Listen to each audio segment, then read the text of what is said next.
व्यक्तिमत्व घडणं, कोणतंही व्यक्तिमत्व घडणं हा अपघात नाही, बारकाई नाही का.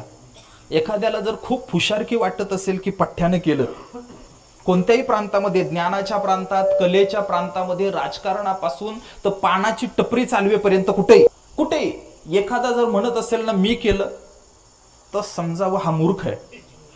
मी हे आपल्याला परमार्थ सांगत नाही, मी प्रपंच सांगतोय आपल्याला. प्रपंचामध्ये सुद्धा जर मोठं व्हायचं असेल ना, तर काही लोकांचा विशेष लोभ आपल्यावर असावा लागतो. सर्वसाधारण गोष्ट आहे. तुमच्या माझ्या आयुष्यात तुम्हाला मला मिळालेल्या अनेक संधी ज्या आहेत ना, या संधी आपल्या क्षमतेनं वगैरे दिल्या हा मुद्दा नंतर असतो. पहिल्यांदा क्षमता ओळखणारी माणसं सोबत असावी लागतात. ब्रह्मचार्यांचं सोडून द्या, मात्र तुमच्या माझ्या घरी किचन ओट्याजवळ एक देवता आहे.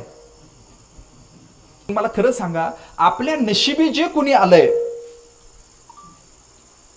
99% लोक सोडली ना, तर ते सुद्धा कुणाच्या तरी वशिल्यानं आपल्या घरात आले. कुणी आपल्या नशिबी आलेला माणसं सुद्धा ही अनेकदा रेफरन्सनी येतात बाबा.